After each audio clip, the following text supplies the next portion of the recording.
अक्सर आप लोग सुनते हैं कि हार्ट फेल हो गया और एक वर्ड आता है हार्ट अटैक आ गया। हार्ट अटैक होना और हार्ट फेलुअर ये दोनों दो अलग अलग चीज़ें हैं।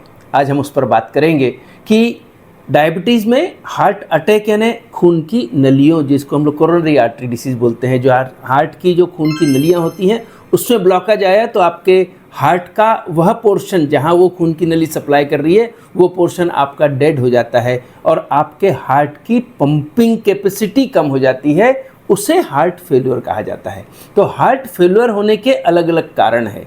एक हो गया हार्ट अटैक, जिससे आपके हार्ट की पंपिंग कैपेसिटी कम हो गई। पहले हम लोग बोलते हैं 65 से 70% नॉर्मली रहती है, परंतु अब वो एकदम से 45% हो गई, कभी 40% हो गई। जितनी ज़्यादा सीवियर हार्ट की कोरोनरी वेसल्स के ब्लॉकेज होंगे उतना कम आपका हार्ट की पंपिंग कैपेसिटी होते रहेगी, जिसको हम लोग हार्ट फेल्यूर बोलते हैं।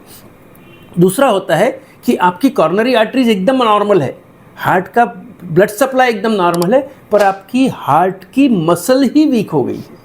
आप अक्सर देखते हैं कि कभी अब आपका शुगर बहुत ज़्यादा होता है तो आपके हाथ पैर के भी आपके वज़न कम हो जाता है, आपके हाथ पैर की मसल्स भी वीक होती चली जाती हैं। उसी तरह जब आपका शुगर कंट्रोल नहीं रहता है तो आपके हार्ट की मसल से जो पंपिंग होती है उसको हम लोग मायोकार्डियम बोलते हैं।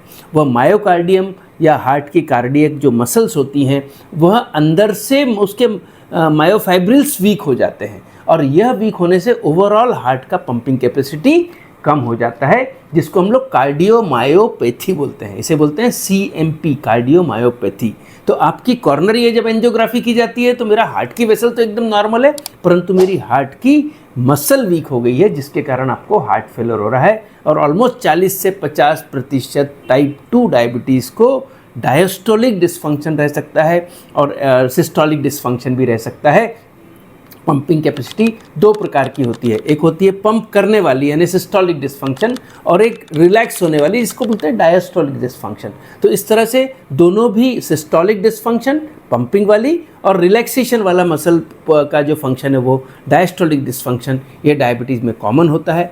इसीलिए हम लोग बोलते हैं कि आपको थोड़ा भी सांस चलती है, थोड़ा भी आपको रात को सोते समय आपका नींद खुल जाता है, आपको उठ के बैठना पड़ता है, आपको सांस चलने लगती है, ये आपका फटीग आने लगता है, थकावट लगती है, आपने एक बार ECG भी करवाइए। ECG नॉर्मल भी है तो भी आपका एक बार इको जाकर अपना डिटेल चेकअप कार्डियोलॉजिस्ट से करवाइए कि कहीं आपको हार्ट की पंपिंग कैपेसिटी भी कम तो नहीं हो गई है। उसकी आजकल अच्छी दवाई आ गई है और ultimately the final answer of heart failure और कार्डियोमायोपैथी इज़ हार्ट ट्रांसप्लांट। यदि आपका कॉर्नरी नॉर्मल है, कॉर्नरी यदि ब्लॉकेज है तो आपने ओपन कर दिया, एंजियोप्लास्टी कर दी, स्टेंटिंग कर दिया तो आपका, या बाईपास कर दिया तो आपका हार्ट का फंक्शन नॉर्मल हो जाएगा। परंतु यदि वो कार्डियोमायोपैथी है जिसमें आपकी कॉर्नरीज नॉर्मल है तो फिर आपको final answer is cardiac transplant और हार्ट ट्रांसप्लांट होता है।